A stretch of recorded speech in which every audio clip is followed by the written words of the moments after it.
I'm Sarah Robinson. I'm the Forest of Bowland Haytime Officer, and today we're looking at the second in a series of instructional videos, and today I'm going to show you how to store and dry wildflower seed that we've previously collected. The first thing we need to do once we've collected the seed out in the meadows is to dry the seed slowly. So we take it out of the bags and put it into dishes or trays.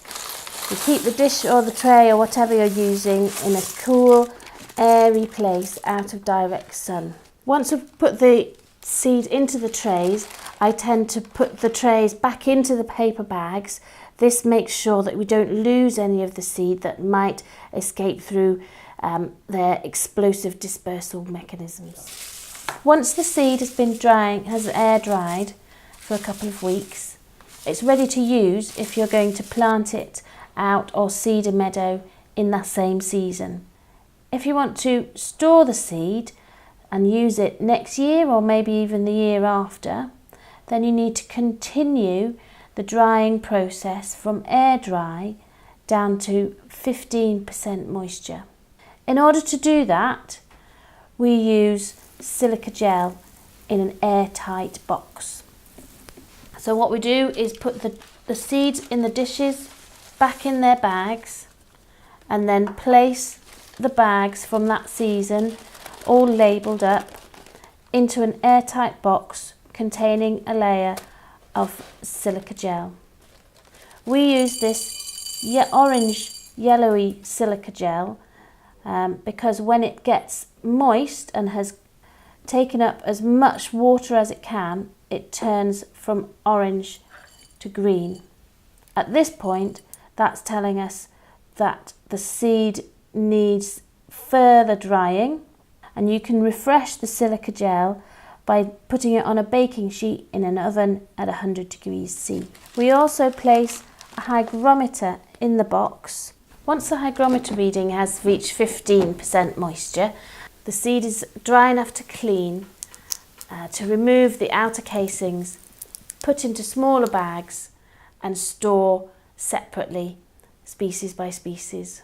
What I tend to do is use a plain piece of paper with a fold down the middle and clean the seed on that. That just makes it easier to then roll the small seeds from the paper into a small paper bag.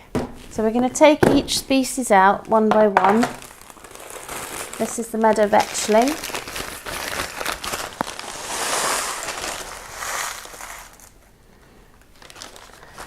And for these, I'm just going to pop the pods open onto the paper and discard the pods. The reason that we try and clean the seed as much as we can is that it takes up more space when it's inside the pods or whatever the covering is, and also it can be a source of mould or parasites or small bugs that are going to eat the seed. And while we're doing this, you can also check how round and full each of the seeds is. These two here are unlikely to have been pollinated and unlikely to be viable seeds. They're a little bit smaller than the others, and they're quite a lot flatter and a little bit shriveled compared to those two, compared to these 5 here, which are shiny, much more rounded and spherical, and also they're all quite a little bit bigger.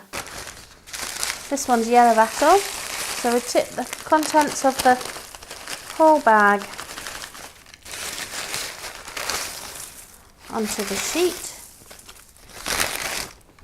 You can see under here that a lot of the seed, as it's dried, has dropped out of the seed pods. So all I'm going to do is make sure that none have been left behind, and then get rid of the pods so that we will just be keeping the seed itself. This burnet's nice and dry, so we're just going to gently rub the seeds from the seed heads, discard the stalks. This seed still has quite a lot of husk in it, but because it's all quite small and we're going to be scattering the seeds and not storing this long term, we're just taking the stalks out. Once I've cleaned all the seed, I simply fold this piece of paper in half and pop it into a smaller, already labelled paper bag with the species, where I collected it from and the date, and then I put it into an airtight kiln jar with some more of the self-indicating silica gel beads at the bottom.